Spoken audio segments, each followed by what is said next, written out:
A'udzubillahi minasyaitonirrajim. Bismillahirrahmanirrahim. Assalamualaikum warahmatullahi wabarakatuh. Innal hamdalillah nahmaduhu wa nasta'inuhu wa nastaghfiruh wa na'udzu billahi min shururi anfusina wa min sayyiati a'malina. May yahdihillahu fala mudilla lahu wa may yudlil fala hadiya lahu. Asyhadu an la ilaha illallah wahdahu la syarika lah wa asyhadu anna Muhammadan abduhu wa rasuluh. Ya ayyuhalladzina amanu taqullaha haqqa tuqatih wa la tamutunna illa wa antum muslimun. Ya ayyuhan nasu taqu rabbakumul ladzi khalaqakum min nafsin wahidah wa khalaqa minha zawjaha وبث منهما رجالا كثيرا ونساء واتقوا الله الذي تساءلون به والأرحام إن الله كان عليكم رقيبا.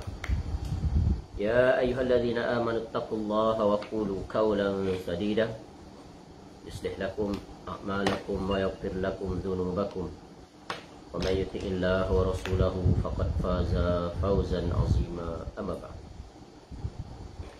فإن أصدق الحديث كتاب الله وخير الهدي هدي محمد صلى الله عليه وسلم وشر الأمور محدثاتها وكل محدثة بدعة وكل بدعة ضلالة وكل ضلالة في النار.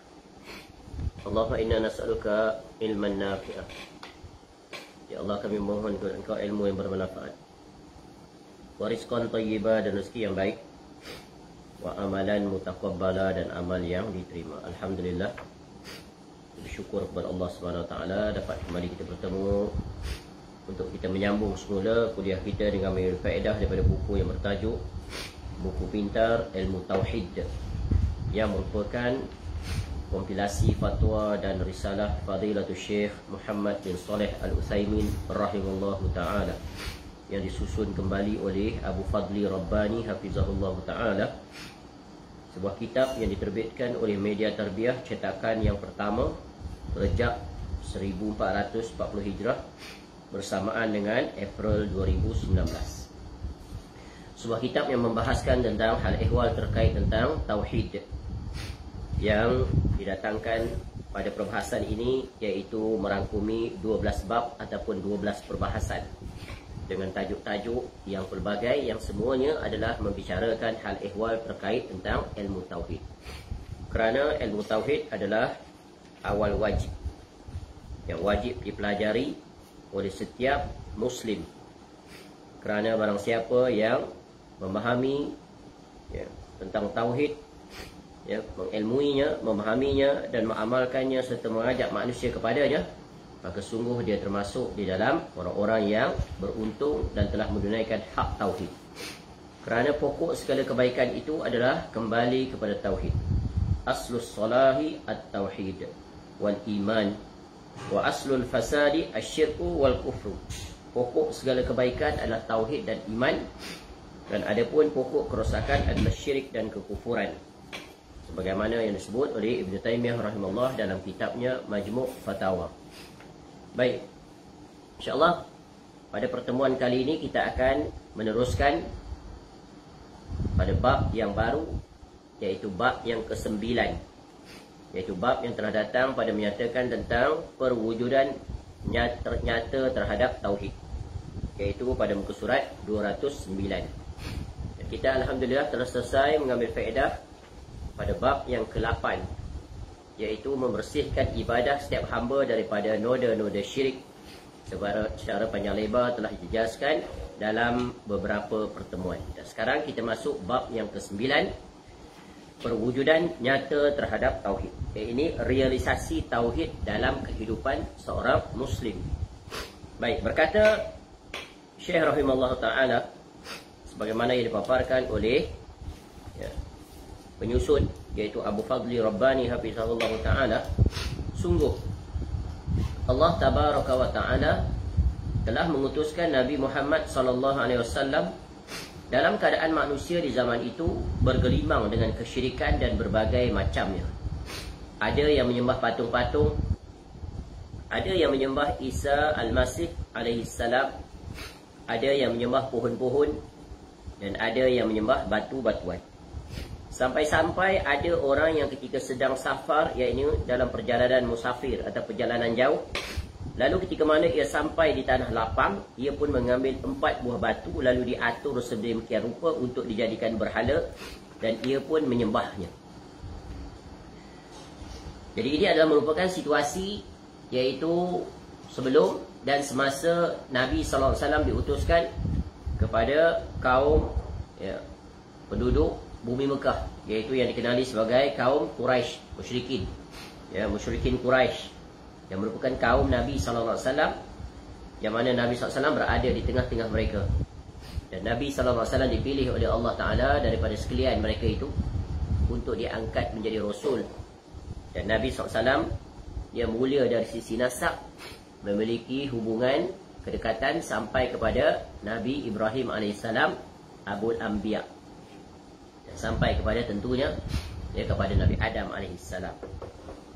Jadi Nabi SAW besar tumbuh dalam masyarakat di mana mereka berada dalam situasi yang paling ekstrim, iaitu betapa jauhnya mereka daripada mentauhidkan Allah dalam beribadah, walaupun mereka kenal Allah Ta'ala dari sisi Ar-Rububiyah. Kerana itu adalah sakibaki warisan daripada ajaran Nabi Ibrahim AS yang diturunkan kepada anaknya Nabi Ismail AS, yang merupakan penduduk awal di bumi Mekah. Di mana daripada keturunannya itu nantilah maka munculnya Nabi SAW. Jadi dalam keadaan itulah maka Allah utuskan Nabi SAW untuk membetulkan laluan kehidupan kaumnya yang sudah berada pada tahap kemuncak, iaitu terjatuh ke dalam kezaliman yang paling besar, iaitu syirik kepada Allah dengan mengambil sesembahan selain daripada Allah yang berupa makhluk yang pelbagai, patung, kayu, batu, Isa Al-Masih alaihi salam dan sebagainya. Dan ini Allah nyatakan di dalam ayat-ayat Al-Quranul Karim, sekadar contoh seperti dalam surah An-Najm ayat 19 hingga 23. A'udzubillahi minasyaitonirrajim. Afara'aitumul Lata wal Uzza wa Manatat Thalithatal Ukhra alakumuz zakaru wa lahul untha tilka idzan qismatun dhiza in hiya illa asma'un sammaytumuha antum wa aba'ukum ma anzalallahu biha min sultan in yattabi'una illa adh-dhann wa ma tahwal anfus wa laqad ja'ahum min rabbihimul huda. Maka apakah patut iaitu kamu hai orang-orang musyrik menganggap Al-Lata, Al-Uzza dan Manat yang ketiga, yang paling terkemudian, yakni sebagai anak perempuan Allah? Apakah patut untuk kamu anak laki-laki dan untuk Allah anak perempuan? Yang demikian itu tentulah suatu pembahagian yang tidak adil. Itu tidak lain hanyalah nama-nama yang kamu dan bapa-bapa kamu mengada-adakannya. Allah tidak menurunkan satu keterangan pun untuk menyembahnya. Mereka tidak lain hanyalah mengikuti sangkaan-sangkaan dan apa yang diingini oleh hawa nafsu mereka. Dan sesungguhnya telah datang petunjuk kepada mereka dari Tuhan mereka. Petunjuk itu siapa? Iaitu Nabi SAW diutuskan di tengah mereka untuk menjelaskan tentang apa? Kebatilan Tuhan-Tuhan yang mereka ambil, yang asalnya nama-nama itu adalah nama-nama orang yang soleh, orang yang baik, orang yang berkhidmat, berbuat kebaikan. Begitulah punca kesesatan dan kesyirikan ini bermula daripada, iaitu memuliakan, membesarkan, menghormati, kasih kepada orang-orang soleh. Namun akhirnya syaitan melencongkan niat asal mereka itu, akhirnya menjadikan orang-orang soleh itu sebagai Tuhan, menjadi sekutu yang diibadahi. Sebagaimana awal berlakunya kesyirikan di atas muka bumi terhadap kaum Nabi Nuh AS yang sering kita bawa contoh. Dan ini juga adalah paparan ketika mana wakil daripada sahabat Nabi SAW yang berhijrah ke bumi Habasyah, ketika mana dua orang musyrikin Mekah datang dan meminta ekstradisi, iaitu kaum muslimin agar dibawa kembali oleh kafir musyrikin untuk kembali ke bumi Mekah setelah mereka berhijrah memohon perlindungan. Lalu Raja Najasyi yang meminta mereka untuk menjelaskan situasi itu. Lalu apa yang diucapkan oleh Ja'far bin Abi Talib radhiyallahu an untuk mempertahankan diri mereka, untuk membela diri mereka agar Sultan ataupun Raja Najasyi tidak menerima permohonan ekstradisi. Itu bawa balik dengan ucapan sebagaimana yang dicatat dalam kitab-kitab sirah, ayyuhal malik, wahai raja yang mulia raja, kunna qauman ahla jahiliyatin, dulu ni kami ni adalah golongan yang berada dalam kebodohan jahiliah. Apa makna jahiliah tu? Jahil, na'budul asnam wa na'kulul maitah wa na'kulul maitah wa na'til fawahish wa naqta'ul arham wa nusi'ul jiwar wa ya'kulul qawiyyud dha'if wa kunna ala dhalik. Paparan menjelaskan realiti hakikat keadaan ketika itu. Kami ini dulu adalah golongan orang yang bodoh, orang yang jahil. Kenapa bodoh?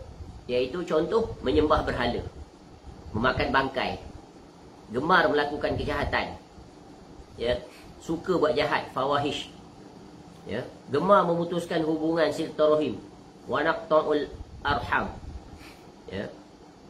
jahat kepada tetangga, tidak baik, tidak ramah, dan sangat kuat, dan yang kuat memakai yang lemah.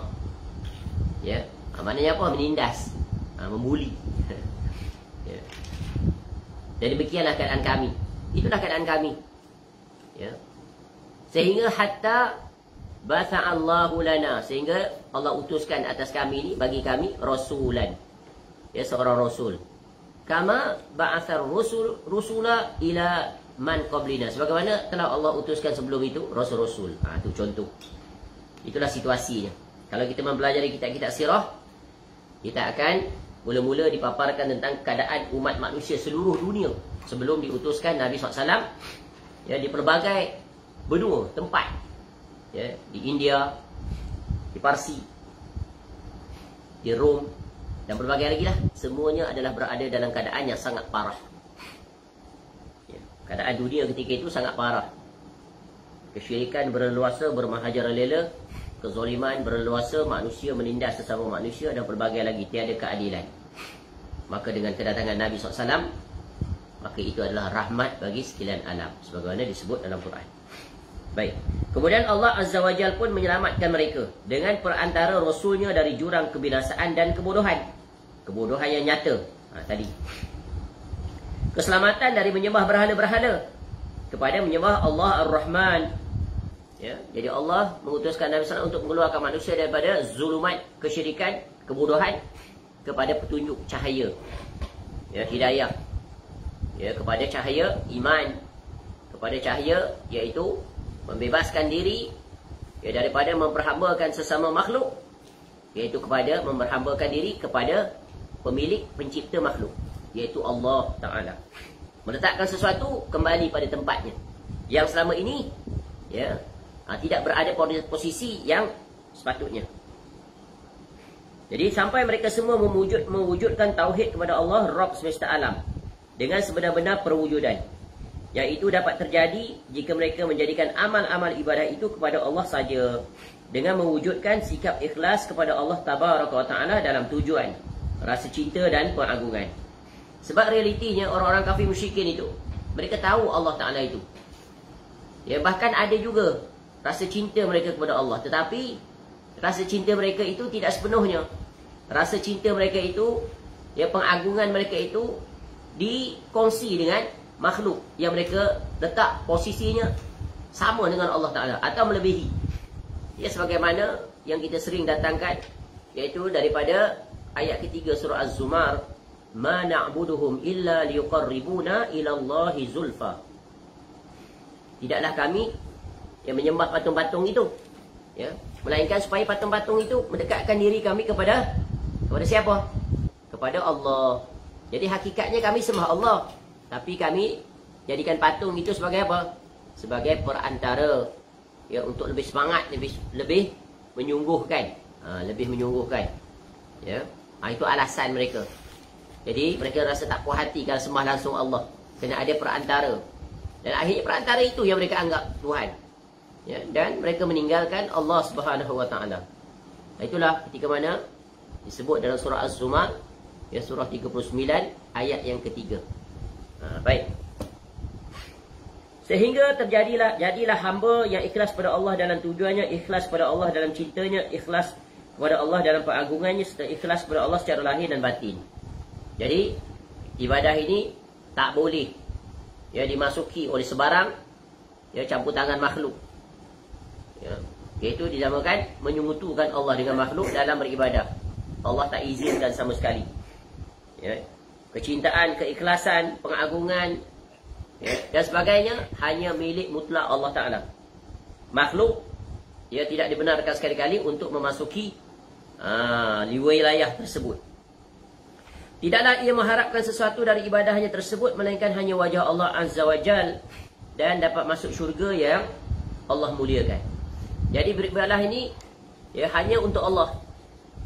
Tak boleh ya ada tandingan, ada sekutu. Kerana Allah yang menciptakan makhluk, Allah tak izinkan makhluk ikut turut campur kerana makhluk tiada hak. Ya, makhluk itu hina. Ya, Allah Taala tak izinkan. Tapi begitulah orang-orang yang terkena talbis iblis, memang di situlah iblis akan memasukkan jarum-jarum tipu dayanya. Kerana misi utamanya iblis ni paling utama, ya, kerja buat dia siang malam untuk menjadikan ya manusia dan jin agar tidak beribadah kepada Allah, agar tidak menjadikan Allah itu sebagai Rabb satu-satunya yang diibadahi. Ya, kerana syarat untuk masuk neraka adalah iaitu syirik, tidak mentauhidkan Allah. Jadi misi utama syaitan adalah untuk mewujudkan ya kesyirikan ya pada setiap manusia, agar mereka ya, jatuh ke dalamnya. Ya, agar mereka tidak ya berada pada tauhid. Kerana tauhid itu akan menyelamatkan mereka. Ya, dan akan membawa mereka semuanya ke syurga. Jadi syaitan tak akan izinkan perkara itu. Lalu ya begitulah betapa banyak manusia yang terjatuh. Dan dari segi statistiknya, syaitan dari sisi ini dia berjaya. Sebab apa? Majoriti penduduk muka bumi ya adalah ya berada di bawah aturan telunjuknya. Setiap zaman, kalau pada hari ini kita sebut sekitar umat dunia ada 8 bilion manusia, population sekitar itu. Berapa yang Muslim? Dianggarkan 2 bilion. Jadi 6 bilion itu apa? Kafir semuanya. Bayang mana banyak. Ya. Kemudian dari segi di kalangan kaum muslimin pula, berapa ramai pula yang terjatuh ke dalam kesyirikan. Bayangkan. Jadi benar, penghuni syurga itu dengan penghuni neraka mana lebih banyak? Ya, penghuni neraka lebih banyak. Ya, lebih banyak.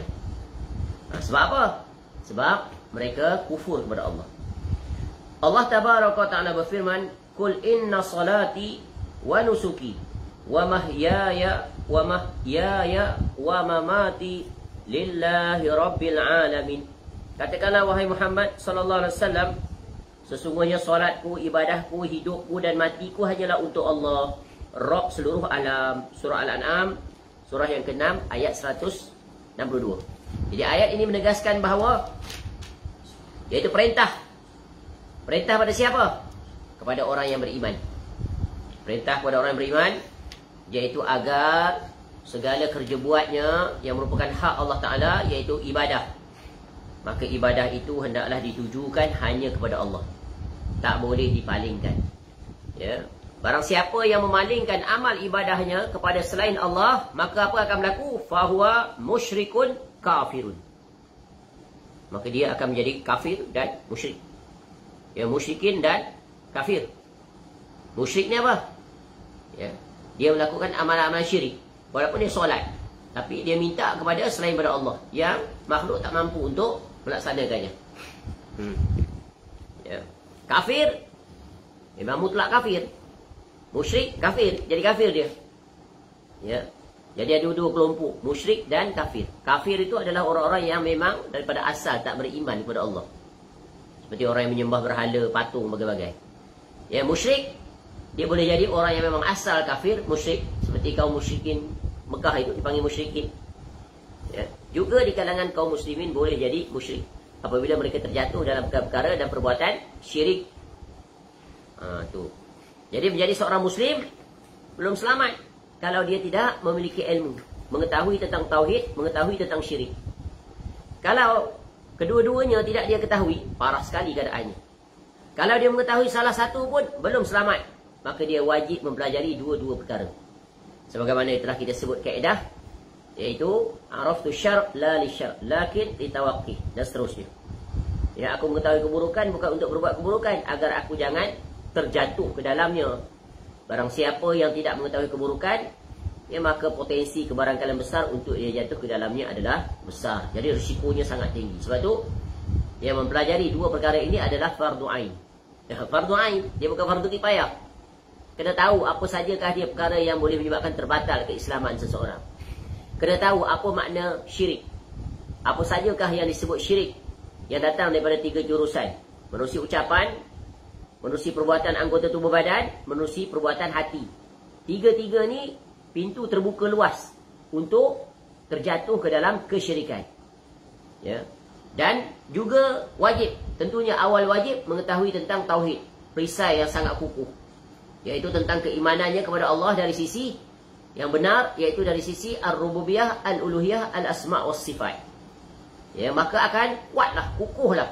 Di mana pun dia berada dan situasi apa pun diuji dengan pelbagai situasi, ya, dengan dua ilmu ini yang menjadi benteng baginya, ya, insya-Allah dia akan selamat, dia akan tahu, dia akan tak terjatuh ke dalamnya.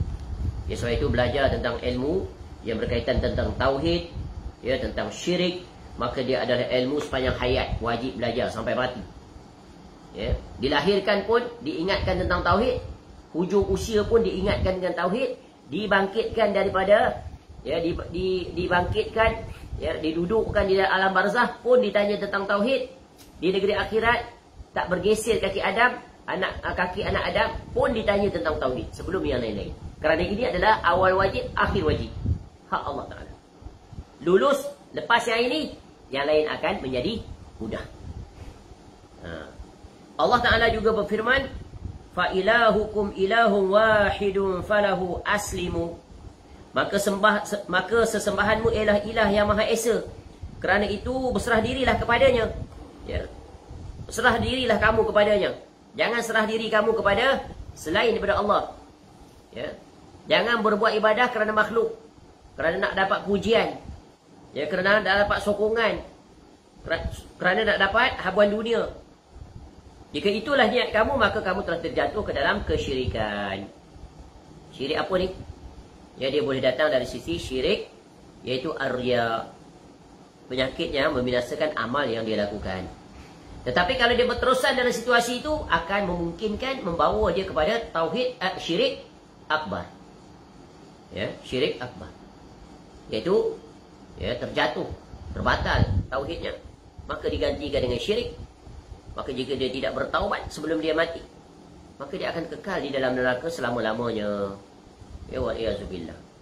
Jadi syarat dalam beribadah kepada Allah, iaitu mentauhidkan Allah dalam beribadah kepadanya mutlak, dan pada masa yang sama sesekali tidak melakukan sebarang kesyirikan. Dan ayat-ayat yang menjelaskan perkara ini banyak sekali, sebagaimana yang telah kita paparkan, ya, pada bab yang sebelum ini, ya, oleh pengarang, ya, rahimahullahu ta'ala, pada bab 8. Ya, cukuplah sekadar contoh ayat yang sudah barangkali diingati di ingatan kita. Ya, ingat ayat ini, kaedah yang sangat ampuh. Satu daripada sekian banyak ayat. Ya, surah Al-Kahfi ayat yang terakhir 110. Allah Ta'ala berfirman, "Faman kana yarju liqa'a rabbih falyamal amalan salihan wa la yusyrik bi'ibadati rabbih ahada." Barang siapa yang mengharapkan perjumpaan dengan Allah Ta'ala, dan dengan Tuhannya. Ya, kerana kita di negeri akhirat yang kita inginkan apa? Kemuncak, bertemu dengan Allah. Kalau dah berada di akhirat tak bertemu dengan Allah, maknanya dihumban dalam neraka. Ya, bertemu dengan Allah di mana? Dimasukkan ke dalam syurga. Bertemu dengan Allah, Allah memperlihatkan dirinya secara langsung pada setiap hari Jumaat. Pada setiap hari Jumaat, ya, Allah membuka tabir hijab, dan itu adalah az-ziyadah, nikmat yang paling agung. Ya, Allah istiwa alal arsh, Ya, sebab itu kita diminta untuk memohon syurga paling tinggi. Ya. Apabila kamu memohon, mohonlah syurga Firdaus. Kerana dia adalah syurga paling tinggi, dia adalah syurga pertengahan. Di atasnya adalah Arash Ar-Rahman. Daripadanya mengalir sungai-sungai ke dalam syurga. Jadi Allah ya fis sama istiwa 'alal 'arsy. Jadi penduduk syurga dapat melihat langsung wajah Allah sebagaimana Nabi SAW telah mengkhabarkannya. Kamu akan melihat Rabb kamu secara langsung seperti mana ya perumpamaannya kamu lihat bulan. Ya pada hari-hari putih itu 13, 14, 15 terang benderang. Setiap orang dapat melihat daripada posisi masing-masing tanpa perlu berebut-rebut. Nyata. Begitulah Nabi SAW buat perumpamaan. Ya very crystal clear, nikmat yang paling agung. Jadi kalau nak mengharap bertemu dengan Allah, apa yang perlu buat? Falyamal amalan solihah.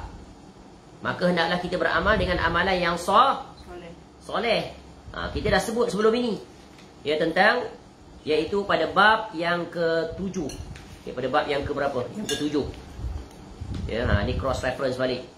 Wajib mengikhlaskan ibadah hanya kepada Allah. Apa makna amalan soleh? Amalan soleh padanya terhimpun 2 syarat. Ulang kaji. Apa syarat dia? Iaitu disebut oleh Fudail bin Iyad rahimahullah yang meninggal pada tahun 187 Hijrah. Rujuk muka surat 154. Jadi bila dihuraikan begini, buat catatan pada muka surat 210.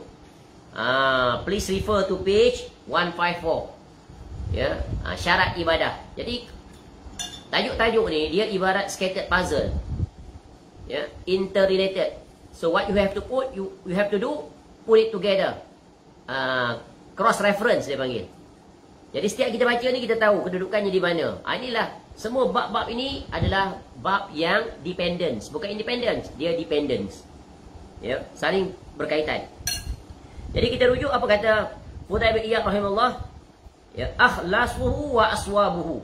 Ni pun elok dihafal. Ni ulama salaf ni. Yang mana they are the best generations which we have to follow. Kerana mereka mengikuti jalannya para sahabat dan Nabi SAW radhiyallahu anhu. Ya, boleh baca di situ. Ya, satu ucapan emas yang kita boleh framekan dia. Frame di ingatan. Ya, frame di ingatan, dan ini adalah benteng yang paling kukuh untuk menyelamatkan kita daripada terjatuh dalam tipu daya jarum-jarum yang berbisa oleh syaitan dan diamini oleh para pengikutnya. Yang berwajah agamawan, yang menyimpang. Tengok ni selamat ni. Ya. Falyamal amalan salihah. Apa makna amalan yang soleh? Ikhlas dan paling benar. Apa makna ikhlas? Ya. Maka Fudail bin Iyad rahimahullah bagi contoh. Innal amal, ya, bahawasanya amal idza kana, apabila dilakukan ya, dengan ikhlas, khalisan walam yakun sawaban, buat ikhlas dah, niat. Why I'm doing it? Because of Allah Ta'ala. But the second requirement, SOP ni ikut siapa? Cara nak buat tu. Walam yakun sawaban, tapi kalau tak benar, buat cara tak benar, lam yuqbal, maka tak akan diterima. Tu adalah condition yang pertama. Condition yang kedua pula, wa idza kana sawaban, dan apabila dia buat dengan benar, walam yakun khalisan, tapi tak ikhlas pula, lam yuqbal, pun tak diterima. Tu. Hatta, sehinggalah yakuna khalisan sawaban, sehinggalah dia buat itu dengan ikhlas dan benar. Apa makna ikhlas dan benar? Maknanya dua syarat ni tak terpisahkan. You cannot separate. Wal khalisu ay yakuna lillah. Ikhlas itu kamu buat tak lain dan tak bukan kerana Allah. 100% pure. Pure tu. Yeah, there is no contamination, even minute size of zarrah, atom. Was-sawabu, ada yang benar tu apa dia? Ay yakuna ala sunnah. Kamu buat tu mesti di atas petunjuk, atas sunnah. Ini yang banyak diselisihi. Jadi nak tahu amal itu dinamakan soleh atau tidak, solehah, tengoklah. Kamu ikut cara Nabi SAW tak? Dan Nabi SAW tunjuk semuanya. Betul kan? Komplit. Tak ada satu pun amal ibadat baca Quran bagaimana. Ayat apa nak baca, bila bagaimana. Semua dah komplit lah. Dan kita telah mempelajari bab ini. Tentang sunnah ni di mana?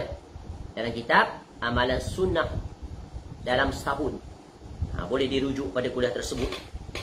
Ya, sekitar dalam 100 lebih kuliah. Alhamdulillah selesai mengambil faedah daripada kitab yang disusun oleh Al-Fadil Al-Ustaz Yazid bin Abdul Qadir Jawas Hafizahullahu Ta'ala. Baik. Falyamal amalan salihah wala yusyrik bi'ibadati rabbih ahada. Dan pada masa yang sama jangan sekali-kali melakukan kesyirikan dalam beribadah. Ya. Tu. Dengan sesuatu apa pun. Jangan dipalingkan. Ya, jangan ditukar. Jangan dihalakan kepada makhluk. Ya, selain daripada Allah. Maka perkara berlaku terbatal, disqualified. Tak diterima. Penat saja.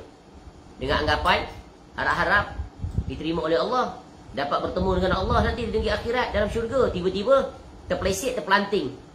Ya, ketika melalui titian sirat jatuh ke dalam neraka. Sebab apa? Ni. Sebelum tu lagi dah ada indikator awal dah. Apa indikator dia? Dihalau daripada telaga Nabi SAW. Ini peringatan keras. Nabi SAW dah remind kita earlier. Hadis mutawatir ni dihimpun semua hadis-hadis tentang Al-Haud, telaga Nabi SAW. Dah letih, dah penat dah. Dah berpeluh. Ya, tempoh ribuan tahun. Tak tahu berapa lama. Wallahu a'lam. Lama sangat. Peluh bagai. Ya, kemudian melalui proses pembicaraan. Ya, timbang tara, amal ibadah bagai-bagai. Dah settle, selesai dah stage tu. Dahaga. Baru teringat nak minum air. Nak pergi pada telaga Nabi SAW. Tengok-tengok sampai Nabi halau. Suhkon. Menjauh. Ya. Pergi jauh. Sebab apa? Sebab mereka ketika di dunia melakukan perkara muhdath.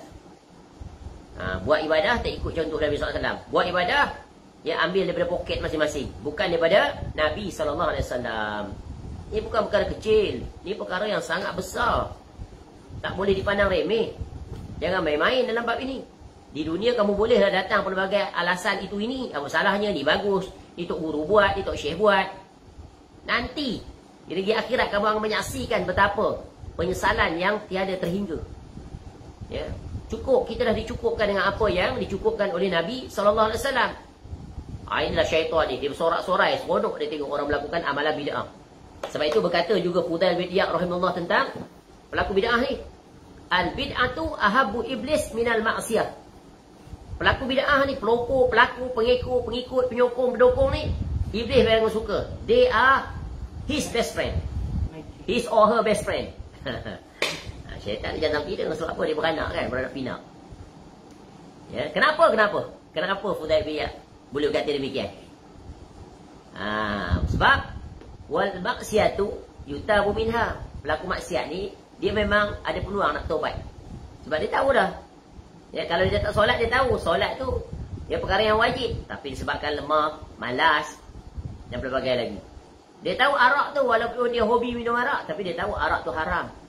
Allah tak izinkan, tapi lemah iman. Ya, suka minum arak dan terjatuh dalam dan berbagai lagi. Ya. Dan dia ada peluang nak taubat, dan dia tahu dia tak berani nak halalkan. Ya, kalau dia halal pun atas kebodohan dia, atas keingkaran dia, tapi dia tahu perkara itu haram. Ya. Dia tahu perkara itu salah. Tapi pelaku bid'ah, wal bid'atu la yutabu minha. Pelaku bid'ah tak akan bertaubat. Ceramah lah kat dia, tegurlah dia, nasihat lah, macam-macam jurus dia keluar. Apa salahnya, dia bagus. Ni kita bukan buat benda-benda maksiat. Ni kan baca Quran ramai-ramai. Ni kan untuk supaya kita selamat. Ini kan kita nak tolong orang mati. Kita buat begini, buat begitu. Ni kan kita sambut sebagai nak membesarkan Nabi SAW. Kita sayang, bukti. Tu dia. Macam mana nak lawan tu? Tak boleh lawan. Tegakkan je lah hujah. Dia nak terima, tak terima, itu adalah hidayah milik Allah. Hidayah sangat mahal.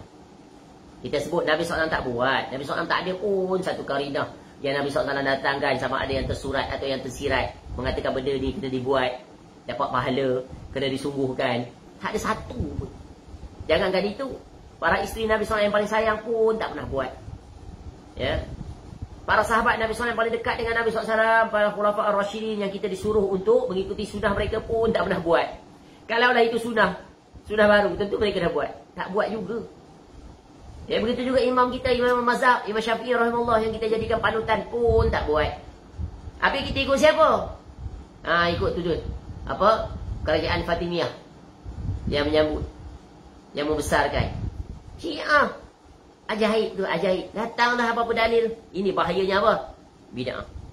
Dia anggap tu ibadah. Dia takkan dia nak tinggal. Nampak tak? Ni perbahasan itu telah berlalu. Ya, secara ringkas. Tapi kita ulang untuk mengingatkan, cukuplah. Agama dah sempurna. Agama ni bukan sempena-sempena. Bukan musim-musim. Bukan acara-acara, bukan. Agama ni Allah Ta'ala yang atur. Ya, Allah atur kita, ada hari perayaan kita. Hari Jumaat, Sayyidul Ayyam. Tu hari raya. Orang lelaki berhimpun di masjid. Idul Fitri, Idul Adha, semua lelaki-lelaki, perempuan, anak kecil dan sebagainya berhimpun membesarkan Allah. Jangan tak tu. Ya. Yang lain tu berjalan seperti biasa mengikut aturan. Dan benarlah apabila kamu mengadakan perkara baru dalam agama, ia akan menyulitkan kamu, membebankan kamu, menyusahkan kamu. Habis masa, habis wang ringgit, habis tenaga. And yet, at the end, back to square. Masjid seperti itu juga. Yang datang orang-orang itu juga. Ya, itulah kegagalan. Kegagalan. Ya, Masya Allah. Tak belajar ke daripada tu? Ya. Sebab apa gagal? Sebab tak ikut metodologi Nabi SAW. Pasti akan gagal, tak akan berjaya. Baik, seterusnya. Kita masuk perbahasan yang pertama. Dalam bab 9 ini, ya, pengarang rahimallahu ta'ala Syekh Saleh Al-Utsaimin rahimallahu ta'ala, yang di sini dibahaskan tentang 4 perbahasan. Bahagian A, B, C dan D. Untuk menjelaskan, ya, realisasi perwujudan nyata terhadap Tauhid.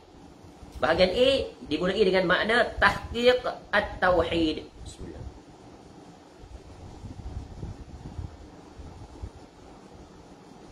Syekhul Islam Ibn Taymiyah rahimahullah menjelaskan, Al-Quran seluruh isinya adalah tahqiq at-Tauhid. Ya, ini nak mewujudkan Tauhid secara nyata. Tahqiq ni maknanya untuk menyungguhkan, untuk memastikan, untuk menguatkan, untuk memantapkan, untuk mengukuhkan. Faham? Tulis. Letih cakap. Tak tulis tu. Nanti kalau orang tanya apa makna tahqiq, kalau kita baca kitab-kitab lama, ya, yang sudah ditahqiq, dia akan tulis muhaqqiq siapa, syekh apa-apa. Bila dia melakukan tahqiq itu akan ada beberapa perkara. Kitab-kitab dulu tu kebanyakannya, ya, jadi para ulama datang kemudian untuk memberi hikmat kepada para ulama dulu yang susah payah. Para ulama dulu terkadang mereka menulis kitab yang didatangkan Quran, hadis, ya, dan juga nakalan-nakalan, mereka tak nyatakan sumber. Tak nyatakan sumber. Sebab apa? Kesibukan mereka perlu cepat caranya. Ya, situasi seperti itu tak perlu lagi sumber, sebab ketika itu para ulama kebanyakannya sangat siqah. Ya, dan begitu jugalah mereka hanya memaparkan. Ya, jadi datang ulama kemudian nak semak, cross check. Ni syekh ni ambil daripada mana rujukan ni? Nak tahu sahih atau tidak. Bukan senang kerja muhaqqiq ni. Ya, nak tahu hadis ni. Oi, nak cari hadis, masya-Allah, punya banyak hadis ni. Ya, tapi sekarang dah mudahlah, dibantu dengan teknologi komputer, boleh search saja. Dulu macam mana? Kena buka kitab satu-satu. Ya, dulu istimewa para ulama ni hafal di dada, di kepala ni. Ya, masya-Allah. Ratusan ribu hadis. Sunnah sitah tu dalam kepala dia. Orang sekarang, ya, dalam komputer. Allah bagi mudah begitu pula. Letak keyword je keluar semua, boleh check. Ya, dah mudah lah. Tapi prinsip kaedah tu masih dipelajari. Dia yang susahnya kat mana? Ya, kenyataan-kenyataan yang disebut. Ni Ibn Taymiyah Allah menyebut. Di mana dia sebut dalam kitab dia? Bila kita cek contohnya, tak ada. Bukan Ibn Taymiyah rahimahullah yang sebut. Ibn Taymiyah rahimahullah cuma menakalkan daripada orang lain statement tu. Ini kadang-kadang berlaku fitnah. Ya, tujuan jahat seseorang, nak menjatuhkan seseorang, dia ambil perkataan tu, dia sandarkan pada orang tersebut. Dia dengan tidak amanah. Tujuannya apa? Untuk menjatuhkan dan menjatuhkan hukuman yang tak sepatutnya. Bila kita cross check, tengok-tengok, lah, lain. Ya, kawan tu menakalkan ucapan orang lain dan menyebutkan statement tu. Dia kata itu adalah si fulan tu yang berbicara. Boleh faham? Tu. Itu faedah tambahan lah maksud tahqiq ni. Jadi di zaman sekarang banyak para ulama, para sarjana yang berkecimpung dalam berkhidmat pada kitab-kitab ulama dulu untuk melakukan tahqiq, Ya, hadis-hadisnya ditakhrij, ya, dia keluarkan, ya, daripada mana dapat sumber ambilannya, kedudukan status sahih atau tidak dan sebagainya. Ini sangat membantu kita. Sebab itu kaedah nak beli kitab di zaman sekarang, ya, adalah beli kitab-kitab yang sudah ditahqiq oleh para ulama yang memang dikenal kewibawaan, credibility-nya. So kalau orang berkecimpung dalam bidang ini, maka mereka akan mengenali lah, ya, tokoh-tokoh yang thiqah, yang memang ikhlas, bersungguh, ya, mengerahkan seluruh tenaga mereka untuk mentahqiq dan sebagainya. Contoh kitab-kitab hadis, ditakhrij hadis-hadisnya seperti Musnad Imam Ahmad. Ya, Musnad Imam Ahmad tu banyak tu. Ya, berpuluh, lebih kurang 40,000 hadis. Betapa teliti para ulama satu-satu hadis tu. Berapa bayang tenaga banyak. Ya, tidur sikit lah, kitab banyak baca. Ya, seperti Syekh Ahmad Syakir rahimahullah, seorang ulama Mesir, masya-Allah hikmat dia. Dia terhadap Musnad Imam Ahmad. Ayah kepada Hasan Al-Banna rahimahullah, Syekh Abdul Rahman Al-Banna. Dia di antara orang yang awal mentakhrij hadis-hadis dalam Musnad Imam Ahmad. Kemudian datang seperti Syekh Suhaib Al-Arnaud rahimahullah. Dan begitulah para ulama berkhidmat. Satu kitab tu pelbagai ulama menyemak, ya, dan memperbaiki, ya, hasil takhrijnya itu memberi manfaat yang sangat besar. Tugas kita buat apa? Baca, beli. Beli, baca. Sayang umat Islam buat ilmu ni tak bersungguh. Sebab tu, ya, kitab ini bagi orang yang menuntut ilmu, kitab ni bagi orang yang menuntut ilmu, dia ibarat ikan dengan air. Faham? Air berhajat pada ikan ke ikan berhajat pada air? Ikan berhajat pada air. Jadi ikan tu rumah kita yang menuntut ilmu, air tu adalah kitab. Mana lebih banyak, mana lebih luas, air ke ikan? Air lebih luas. Maknanya seorang pelajar mesti banyak kitab. Nisbah dia tu dengan kitab tu kena banyak. Masya Allah. Kalau rumah kitab tak pernah bergerak, tak pernah berubah, tapi tu menuntut ilmu, kitab pun tak ada, bagaimana? Kecuali lah kalau dia susah tu lain. Tapi kalau dia mampu, para ulama dulu sanggup bergadai habis beli kitab, ya. Tapi kalau kereta puluh ribu boleh beli, motosikal belah ribu boleh beli, belancong sana sini boleh habis duit. Takkan kitab tak boleh beli? Nampak tak? Tu pencinta akhirat ni, pencinta dunia, pencinta ilmu, tak akan sama kedudukan mereka. Tak akan sama. Ahli ilmu adalah mereka yang akrab dengan kitab, cinta pada kitab, sayang pada kitab. Dengan apa? Membeli dan membaca. Membeli itu sebagai apa? Sebagai memuliakan, membantu, membesarkan para ulama penulis yang telah berumpa pulas tulis kitab dan memudahkan kita. Para ulama ni, para penulis kitab ni telah memudahkan jarak untuk kita menuntut ilmu. Betul kan? 100 tahun tu jadi 10 tahun untuk kita. Sebab apa? Tak perlu lagi kita nak cari satu-satu. Dia dah himpun semua tu. Kitab-kitab tu dah himpun, dia jadi dekat untuk kita. Begitu juga kita belajar dengan ustaz, tok syekh. Dia telah mendekatkan kita. Ya, sebelum dia nak mengajar, dia cross reference kitab tu. Kitab ni dia belajar dulu puluhan tahun sepanjang usia. Bila dia sampaikan, ada kesimpulan. Mudah tak belajar? Kita pula ikut urutan itu. Lepas itu kita pula ambil cross reference, kaji kitab bagai-bagai. Inilah dia. Dua perkara yang mendekatkan kita kepada ilmu, memudahkan kita dalam mahal ilmu, iaitu kitab dan pengajar. Maka muliakanlah dua-dua ini. Baik, selingan tambahan. Dan penting perkara ini.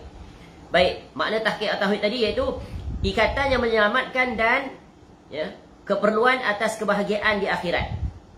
Ya, kelak adalah dengan mewujudkan at-tauhid secara nyata. Dan telah diketahui bahawa seluruh manusia itu bertingkat-tingkat dalam mewujudkan tauhid secara nyata. Kedudukan manusia itu tak sama. Ya, tauhid ni adalah, bila kita sebut tauhid, iman, Islam, apa lagi? Amal soleh, takwa, dia more or less equal. Maksud yang sama. Dia faham? Tu. Bila sebut tu setara, faham. Ya, tapi by definition satu-satu terperinci. Tapi more or less semua sekali tu bawa pada benda yang satu. Iaitu apa? Iaitu mentauhidkan Allah dalam beribadah hanya kepada Allah. Tu. Ya. Baik. Hakikat daripada tahqiq at-tauhid, yakni mewujudkan tauhid secara nyata. Tauhid yang benar. Tauhid yang mengikut acuan, aturan, petunjuk Al-Quran. Itulah dia tauhid yang benar. Kalau ada terkontaminasi, dia sudah tiada impurity. Dia dah masuk foreign particle lah, ibaratnya air ni masuk foreign particle, apa jadi habuk-habuk. Rosaklah air, betul kan? Kalau masuk pasir pun habislah. Ya. Kalau masuk gula, air tadi mutlak dah jadi air tak mutlak. Suci tapi tak menyucikan. Not dalam its original form. Nampak tak? Jadi penggunaannya pun tak meluas, tak pure lagi dah. Baik. Dalam tauhid ini, hakikat dari at-tauhid yang mewujudkan tauhid secara nyata adalah mengikhlaskan agama seluruhnya kepada Allah Azza wa Jal. Dalam tauhid ini, yang fana beriringan dengan kekekalan, iaitu anda tetapkan keesaan Allah Azza wa Jal dalam hati, sekaligus anda nafikan sesembahan lain selain Allah Azza wa Jal. Aja bila sebut tauhid, apa yang terpampang di sini? Refer apa? La ilaha illallah. Ma makna la ilaha illallah? La ma'budah bihaqqin illallah. Ya. Ma makna Islam? Al-Islam itu wal istislamu lillahi bitauhid wal inqiyadu lahu bitta'ah wal bara'atu minasyirki wa ahli. Itu definisi yang sangat jami' manik oleh Syekhul Islam Al-Imam Al-Mujaddid Muhammad bin Abdul Wahhab rahimahullah dalam kitabnya Usulus Thalathah wa Adillatuha. Masya-Allah. Mantap. Ya, Islam itu adalah kamu berserah diri kepada Allah dengan mentauhidkannya dalam beribadah kepadanya. Dan pada masa yang sama tak akan sekali dan berlepas diri daripada kesyirikan dan segala sekutu-sekutunya. Tu baru dia tahqiq tauhid, baru betul. Itulah makna la ilaha illallah. Ya, telah berlalu penjelasannya tentang pelajaran itu. Di antara kita telah belajar tentang 3 atau 4 hal. 3 hal. Makna, rukun dan syarat. Adapun pembatal dan natijahnya itu dipelajari di bahagian lain. Jadi bayangkan, habis usia pun tak habis belajar tauhid. Ya, baru asas. Ya, belum lagi perincian-perincian yang sangat terperinci. Apatah lagi nak menangani dan menebani situasi sekarang yang banyaknya manusia kabur sama-samar tentang tauhid. Apatah lagi syirik, sehingga banyak manusia yang jatuh berguguran tanpa dia sedari, tanpa dia tahu. Ya, dan yang lebih parah apa? Dia tak nak ambil tahu, dia tak nak sedar. Dan lebih parah daripada itu, dibagi tahu, disedarkan, degil, tetap tak mau berubah, nak juga ikut caranya. Ya, tu belajarlah tauhid dengan qala Allah wa qala Rasul. Tak selain daripada itu tak akan selamat. Lain daripada itu tak akan selamat. Apatah lagi menggunakan kaedah-kaedah daripada orang-orang kafir untuk mentauhidkan Allah. Ya, semisal kaedah apa? Ilmu kalam itu. Ya, dengan memakai 10 kategori oleh Aristotle. Nyata sahih, kitab ada, memang dipelajari. 10 kategori al-maqulat itu, al-maqulat. Nama al-maqulat, maqal, akal, menakal. Jirim, jisim, arah, had, jihah. Ya, bukan jihah, jihah. Ya, tu tahayyus, macam-macam. Ya, yang digunakan untuk membatalkan ayat Al-Quran. Ajaib. Ya. Menggunakan kaedah Aristotle untuk membatalkan apa yang Allah istiharkan tentang dirinya. Semoga Allah jauhkan kita daripada terjatuh dalam perkara yang sangat halus lagi membinasakan itu sama-sama terhadap tauhid. Sehingga ayat-ayat Allah menjelaskan tentang dirinya dengan penapis kaedah makulat itu. Mereka mengatakan ayat-ayat tentang sifat-sifat khabariyah Allah itu adalah ayat-ayat mutasyabihat. Ayat mukam mana? Kaedah dia tu, 10 kategori tu. Tu mukam. Alangkah binasanya kaedah tersebut. Ajaib. Yang membawa kepada menolak sifat-sifat Allah. Dengan itu anda telah menggabungkan antara sikap isbat, yakni menetapkan, dengan nafyu, yakni meniadakan. Ringkasnya, pengertian tahqiq at-tauhid, mewujudkan tauhid secara nyata, adalah memurnikan tauhidullah dan mengeluarkan segala macam kotoran darinya, baik noda kecil maupun noda yang besar. Disertai sikap taslim, yakni berserah diri sepenuhnya, dan ketundukan yang sempurna kepada Allah, Rabb semesta alam. Juga memurnikan kehendak hamba kepada hal-hal yang Allah kehendaki dan Allah redai, sampai ia tidak menyintai apa pun selain apa-apa yang dicintai Rabbnya. dan ia tidak menginginkan sesuatu pun selain apa-apa yang dikehendaki, dicintai dan diredai Rabbnya. Faham ni? Jadi cinta yang sejati kepada Allah apa? Iaitu ikut Nabi SAW. Ikut dalam bab tauhid ni, Nabi SAW dah terangkan dah macam mana nak mentauhidkan Allah. Tak ada satu pun yang sama. Nabi menjelaskan tentang Allah Ta'ala dari sisi Al-Rububiyahnya, dari sisi Al-Uluhiyahnya, dari sisi Al-Asma' was-Sifat. Maka cukuplah. Berjalanlah dengannya. Maka kamu telah berada di bawah aturan yang hak.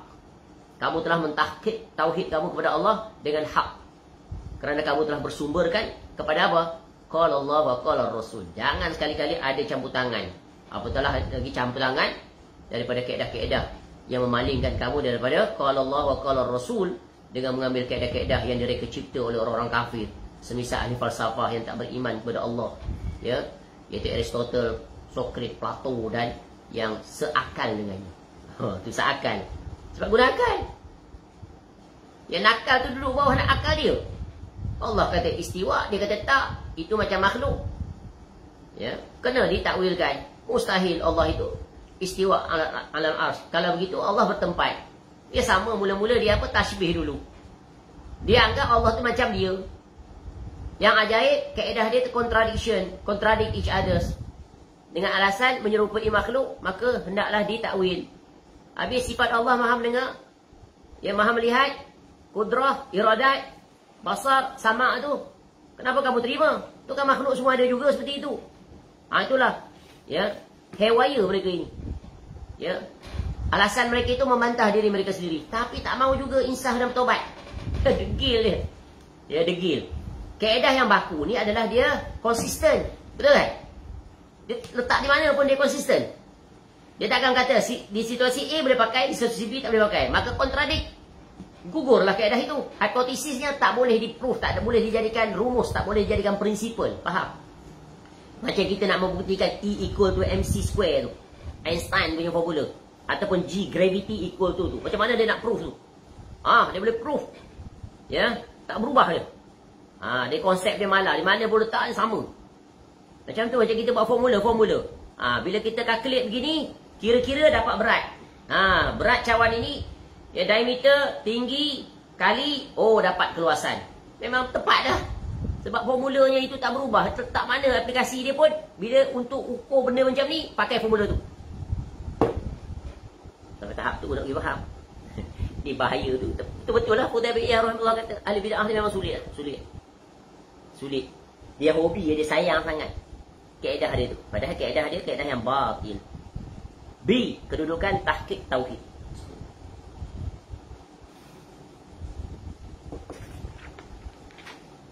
Seluruh makhluk Allah Azza wa Jal dari bangsa jin dan manusia bertingkat-tingkat keutamaannya berdasarkan kepada tahqiq at-tauhid, perwujudan tauhid secara nyata. Cuba tengok realisasinya. Tengok tauhid imannya para sahabat Nabi SAW sama tak dengan kita? Tak akan sama. Jauh berbeza. Ya. Sama tak dengan ahli kalam? Langsung tak sama. Ya. Ada tak mana-mana riwayat yang mengatakan para sahabat Nabi SAW pernah protes, pernah argue dengan Nabi SAW ketika mana Nabi SAW membaca ayat-ayat sifat Allah Ta'ala? Seperti Allah turun ke langit dunia, Allah istiwa, Allah berkata-kata dengan Nabi Musa AS. Ya, Nabi SAW bertemu dengan Allah Ta'ala, melepasi 7 lapisan langit, terima solat 50 rakaat. Ya. Allah mengatakan dia datang, Allah akan menghisap setiap kita secara personal, each of us, individually, by Allah itself, di padang mahsyar.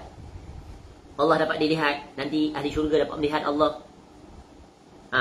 Ada tak para sahabat ya, yang protes, yang ragu, yang tanya ataupun menolak? Allah kata dia menjadikan Adam AS daripada 2 tangannya secara langsung. Allah memiliki wajah, Allah memiliki tangan, Allah memiliki apa lagi? Ya, mata dan sebagainya. Ada tak para sahabat yang protes, tak setuju, rasa janggal, rasa pelik, ya, rasa tak boleh terima? Ada tak mana-mana riwayat? Tak ada.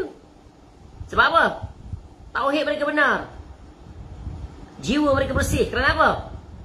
Kerana yang menyampaikan itu adalah Nabi SAW. Dan Nabi SAW ada orang yang jujur. Takkan Nabi SAW menipu. Jadi percaya saja. Jadi dalam bab iman ni, dalam bab tauhid ni, dalam perkara ghaib, imani saja. Kerana para sahabat Nabi SAW sangat mengetahui 3 perkara. 1, Allah Ta'ala itu maha ghaib. Tak ada satu pun makhluk yang pernah melihat. Apatah lagi para sahabat, apatah lagi kita. Tak ada satu yang pernah melihat Allah Ta'ala di dunia ini. Yang kedua, yang paling mengetahui tentang diri Allah Ta'ala, sifat-sifatnya, perbuatannya, ya, zatnya siapa? Allah Ta'ala lah. Ya. Maka Allah Ta'ala mengkhabarkan tentang dirinya sesuai patut dan padan yang dapat mampu diketahui. Banyak lagi Allah merahsiakannya. Betul kan? Tu. Jadi Allah menjelaskan tak sifat-sifat dia, nama-namanya, perbuatannya, bagai-bagai. Ada dalam Quran, tak terhitung banyak. Kemudian yang ketiga, di kalangan makhluk manusia, ya, di zaman itu, siapa yang paling mengetahui tentang Allah Ta'ala? Rabbnya Nabi SAW. Maka Nabi SAW menjelaskan, memperincikan di mana-mana perlu perincian. Jadi 3 prinsip ini para sahabat Nabi SAW sangat mengetahui, dan mereka berjalan dengannya. Ya, tiba-tiba datang orang kebelakangan akibat terkagum, terkontaminasi dengan ilmu kalam yang datang daripada sanadnya sampai kepada Aristotle, meletakkan dia di tangga pertama untuk nak, ya, mengenali Allah. Macam mana dia boleh kenal Allah kalau begitu keadaannya? Tak guna keadaan Quran dan hadis. Ajaib dia tak akan kenal. Bahkan yang parah, dia menolak sifat-sifat khabariah Allah, sifat perbuatan Allah, ya, seperti Allah turun, ya, dan sebagainya. Inilah kerosakan yang sangat besar, ya, ilmu kalam. Sebab itu tinggalkan ilmu kalam itu adalah selamat dari sisi tauhid. Benar. Kenapa? Kita telah dicukupkan dengan Quran dan hadis. Kenapa nak gunakan dia untuk membantu mengenal Allah? Kita telah dibantu oleh Rasulullah SAW untuk mengenali Allah. Kalau di kalam dengar ni, dia bukan suka. Dia banyaklah alasan dia, kesamaran dia, dan pelbagai lagi. Nanti di negeri akhirat kita akan tengok siapa yang akan diundang oleh Nabi SAW untuk minum di telaganya, siapa yang akan dihalau oleh Nabi SAW daripada telaganya. Takut ni takut. Ya. Kalau ditanya, kamu ikut kaedah siapa ni kenal Allah Ta'ala macam ni? Kaedah ilmu kalam. Ilmu kalam tu siapa gurunya?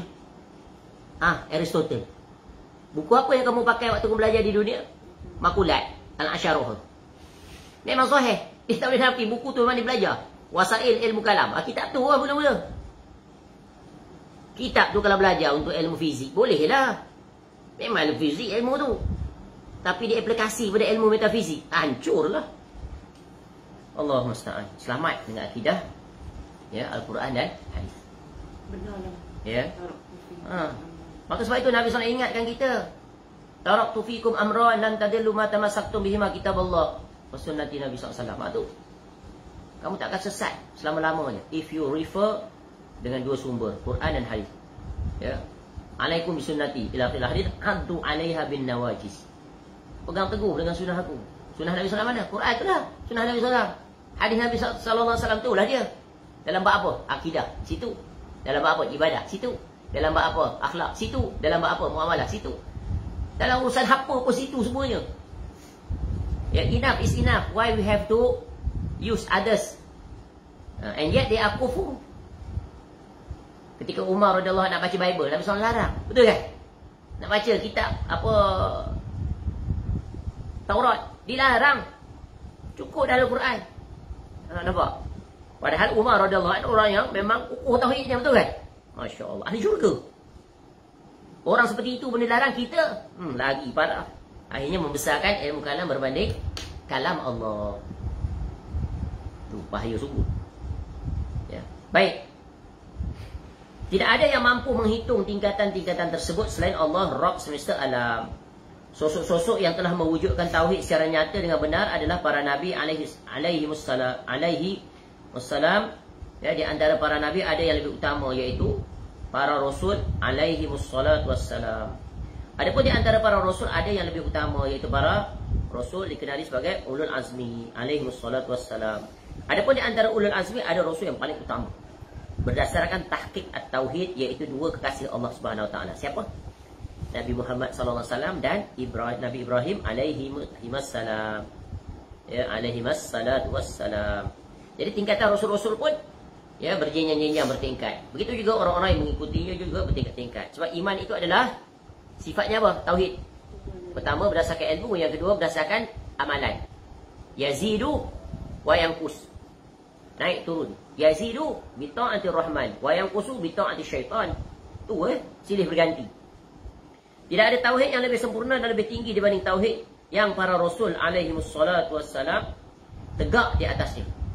Ya, alaihi wassalam, dan yang mereka dakwahkan kepada umat manusia. Itulah tauhid yang benar. Mereka adalah guru. Semua rasul mengajar benda yang sama, tauhid yang sama. Ya, oleh kerana itulah Allah Subhanahu wa taala memerintahkan nabinya Muhammad sallallahu alaihi wasallam supaya meniti jalannya para rasul sebelum beliau. Cuba tengok contoh tentang isu besar yang memisahkan di antara ahli sunnah yang sejati yang berjalan di atas jalan ma ana alaihi wa ashabi dan ahlul bid'ah yang mengaku mereka ahli sunnah. Apa dia? Tentang Allah mengkhabarkan dirinya di 7 tempat istiwa alal arsh. Betul kan? Ar-Rahmanu alal arsh istawa. Ya, Allah itu tinggi di atas arasnya, istiwa. Ya, meninggi, tertinggi. Allah itu melepasi seluruh makhluknya.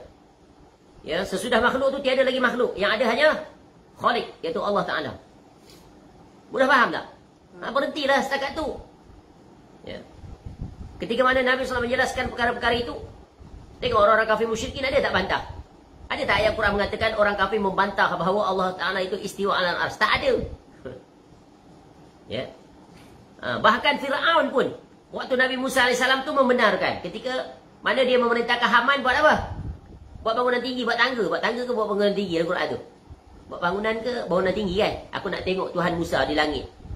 Kenapa Fir'aun ucap seperti itu? Sebab Nabi Musa AS dah bagi tahu dia. Ya, bahawa Allah, Tuhan aku, Tuhan kamu. Kamu tu bukan Tuhan. Kau mengaku jadi Tuhan. Kamu tu, ya sebagaimana kita sebutlah Tuhan bagaimana Tuhan. Sebelum Mesir, sebelum kamu lahir Mesir dah ada. Kalau kamu Tuhan, tentulah Mesir tu ya, datang kemudian daripada kamu, betul kan? Sebab dia antara sifat Allah apa? Allah yang awal, yang akhir. Betul kan? Wal awal, wal akhir, wal zahir, wal batin. Kamu ni apa? Baru lahir. Tu tengok kaedah Quran. Bantah mudah sekali. Ya, sebab dia nak mengingkari ya, bahawa Tuhan yang Nabi Musa AS yang diserukan kepadanya itu agar menjadikan Tuhan itu sebagai Rabb, bukan dia. Ya. Fis sama. Nampak tak? Jadi bukti apa? Seluruh Rasul bawa akidah yang sama. Allah istiwa alal ars. Contoh tadi Nabi Musa AS dan Nabi Harun AS. Baik. Jadi tahqiq at-tauhid merupakan sebesar-besar tujuan hidup yang wajib bagi setiap Muslim. Untuk benar-benar perhatian kepadanya, baik dalam ucapan, amal perbuatan, keyakinan maupun cara hidup. Menjadi pribadi yang ikhlas kepada Rabbnya Azza wa Jal. Menjadi pribadi yang mewujudkan perintah-perintah Allah Azza wa Jal dengan mengesakannya dalam sesembahan dan peribadahan. Serta menetapi tauhid yang datang daripada Nabi dan Rasul alaihi wassalatu wassalam. Sesungguhnya tauhid adalah awal mula yang diperintahkan kepada setiap hamba di dalam kehidupan dunia. Sekaligus awal mula yang dimintai pertanggungjawabannya di alam kubur. Kita dah sebut dah tadi. Ketika kita sebelum datang ke dunia pun diawali dengan tauhid di alam roh, betul kan? Alastu bi rabbikum? Qalu bala syahidna. Tidakkah aku ni Tuhan kamu? Allah tanya pada seluruh roh. Jawab roh semua, ya, engkau adalah Tuhan kami. Mengaku. Ya. Maka dilahirkan, ada yang beriman, ada yang kufur. Mati pun diingatkan dengan tauhid. Ditalkinkan dengan kalimah la ilaha illallah. Ya, sehingga Nabi SAW bagi contoh. Bukan setakat kepada orang yang beriman, kena diajar tauhid. Orang kafir nak mati, diajak kepada tauhid. Kepada siapa? Kepada bapa saudaranya Abu Talib. Ya ammi, qul la ilaha illallah kalimatan uhajulaka biha indallah. Wahai pakcikku, ya, ucapkanlah kalimah la ilaha illallah ni. Ya, nanti aku akan jadikan dia hujah di sisi Allah untuk selamatkan kamu. Tapi dia mati dalam keadaan tidak mentauhidkan Allah. Tak mahu dia ucap. Sebab apa? Mendengar ucapan dua rakan dia lagi yang ada juga di situ mentalkinkan juga. Ajar juga apa dia? Atarghabu an millati Abdul Muttalib. Wahai Abu Talib, kamu benci ke agama Abdul Muttalib? Apa dia? Sesembah berhala, patung macam mereka itu, Abu Jahal. Akhir mati dalam keadaan itu. Ya, Nabi SAW sedih tak? Sangat sedih. Bayangkan berdakwah siang malam, ya, yang bukan ada kaitan dengan Nabi SAW masuk Islam, beriman, tiba-tiba orang yang disayangi, orang yang membesarkan Nabi SAW, tiba-tiba mati dalam keadaan tidak beriman. Sedih. Jadi pelajaran berguna apa? Innaka la tahdi man ahbabta walakin Allah yahdi man yasha. Benarlah firman Allah. Kamu tak boleh bagi hidayah pada siapa yang kamu sayangi, yang kamu suka, yang kamu kehendaki. Tapi milik hidayah itu adalah milik Allah Ta'ala semata-mata. Jadi Nabi SAW nak minta izin pada Allah, nak minta ampun, tapi Allah tak izinkan. Sebagaimana Allah sebut dalam surah At-Taubah ayat 113, maka nalin nabiyyi walladzina amanu ay yastaghfiru lil musyrikin walau kanu uli qurba min ba'di ma tabayyana lahum annahum ashabul jahim. Maka tidaklah patut bagi Nabi dan orang-orang yang beriman meminta ampun kepada Allah bagi orang musyrik. Orang musyrik sama ada hidup atau mati tak boleh minta ampun untuk dia. Yang boleh minta ketika dia hidup agar dia dapat hidayah. Ketika mati tak boleh minta apa-apa dah. Minta ampun, minta masuk syurga tak boleh. Sebab tak ada syarat, iaitu tauhid. Itu wajib tauhid. Walaupun orang-orang musyrik itu adalah kaum kerabat. Kaum kerabatnya. Sudah jelas bagi mereka bahawa seorang musyrik itu adalah penghuni neraka Jahannam, ashabul jahim. Jadi Abu Talib menjadi penghuni ahli neraka.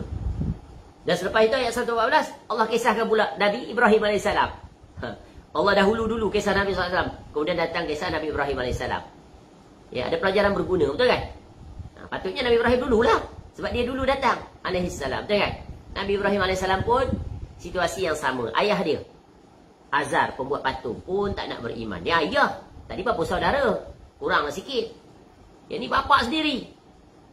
Ketika bapanya mati dalam kekafiran, Nabi Ibrahim AS nak minta izin kepada Allah, nak minta ampun untuk ayah dia. Apa kata Allah dalam Quran pada ayat 114 surah yang sama?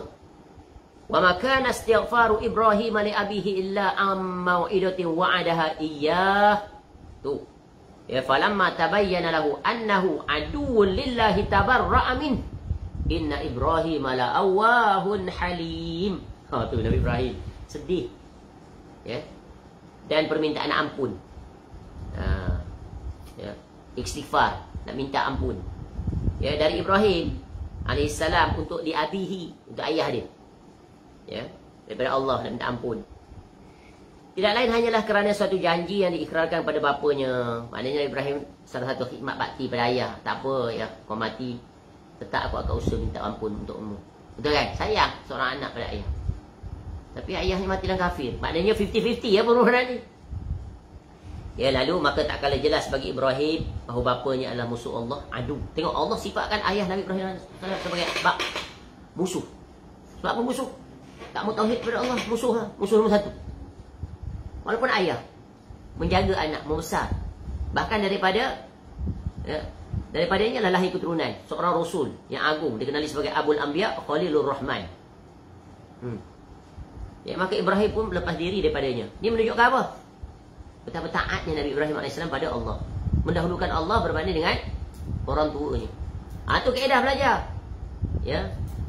Mendahulukan Quran, mendahulukan hadis berbanding dengan kata-kata manusia. Apabila kata-kata manusia bertentangan dengan Al-Quran dan hadis, itulah dia tauhid yang benar. Tahqiq tauhid. Sesungguhnya Ibrahim adalah seorang yang sangat lembut hatinya lagi penyantun. Lembut hati. Maknanya sangat prihatin, belas ihsan. Sama dengan sifat Nabi SAW. Laqad ja'akum rasulun min anfusikum azizun alaihi ma anitum harisun alaikum bil mu'minin. Harisun alaikum bil mu'minin. Dan surah Taubah juga. Ayat yang kedua terakhir, 128. Sungguh telah datang kepada kamu. Laqad ja'akum. Datang kepada kamu. Siapa? Seorang Rasul. Siapa? Nabi SAW. Kaum dari kaum kamu. Kamu kenal dia. You know him well. Berat rasa olehnya. Apa yang berat rasa? Penderitaanmu. Kaum mukmin, para sahabat, penderitaan di Mekah, ya Allah, diseksa bagai-bagai. Nabi SAW ikut rasa, susah, sedih. Dalam istilah bahasa moden dia panggil apa? Put yourself in their shoes. Itu dia panggil apa? Empathy. Dia sedih, kita pun sedih lagi. Dia susah, kita pun rasa susah. Dia payah, kita pun rasa payah. Macam tu. Sama beriman. Sangat menginginkan keimanan dan keselamatan bagimu. Sebab Rasul datang untuk menyelamatkan manusia, mengeluarkan mereka daripada zulumat kepada cahaya.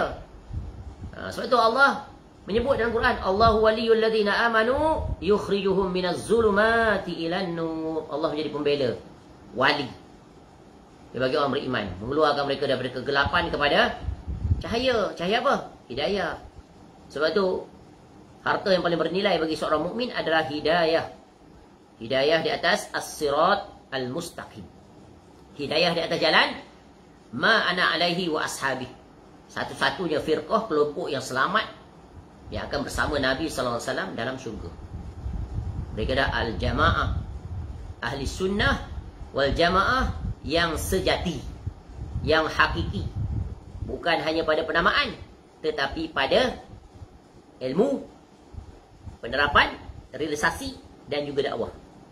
Berjalan sebagaimana jalannya para rasul alaihi wassalatu wassalam, tentunya Nabi kita sallallahu alaihi wasallam. Tu. Amat belas kasihan lagi penyayang terhadap orang mukmin. Sayang. Ya.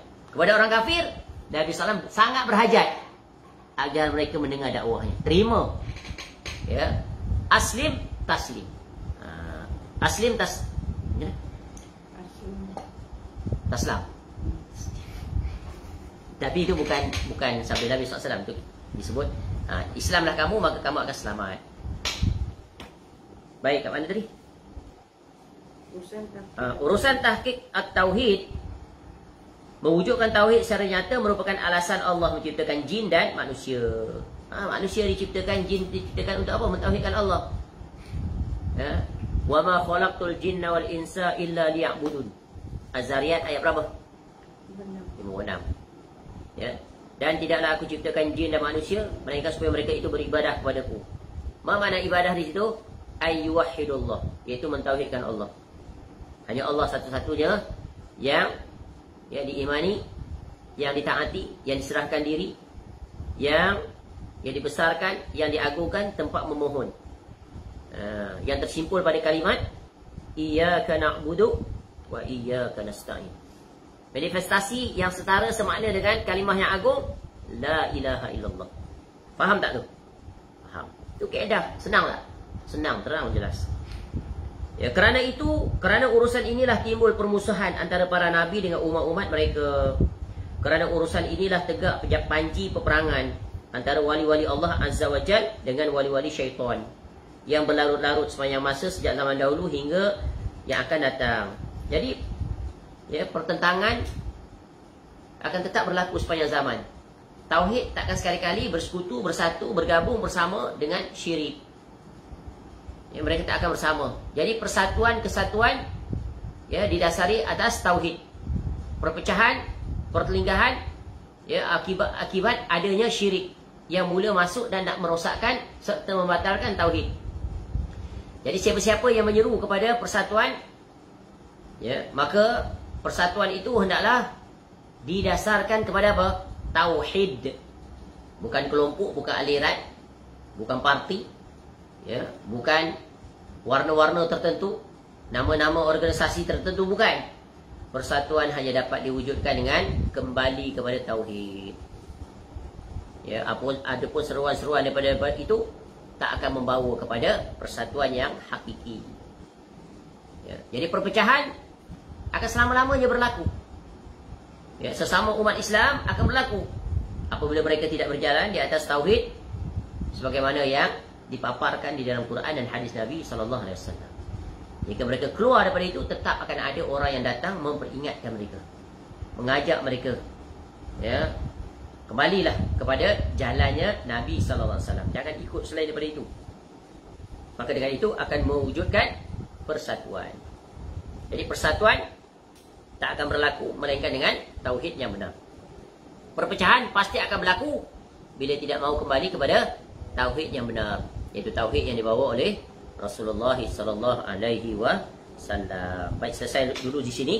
Kita berhenti pada bahagian B. InsyaAllah panjang umur. Kita akan sambung pada bahagian C, D Dan D adalah bahagian yang paling panjang, iaitu tentang faktor-faktor yang menghalang untuk meraih tauhid, di mana di sini dipaparkan 15 faktor. Wallahu a'lam. Mudah-mudahan bermanfaat. Subhanakallahumma wa bihamdika asyhadu an la ilaha illa anta astaghfiruka wa atubu ilaik. Wa sallallahu ala nabiyyina Muhammad wa ala alihi wa sahbihi wasallam. Wa akhiru da'wana alhamdulillahi rabbil alamin. Assalamualaikum warahmatullahi wabarakatuh.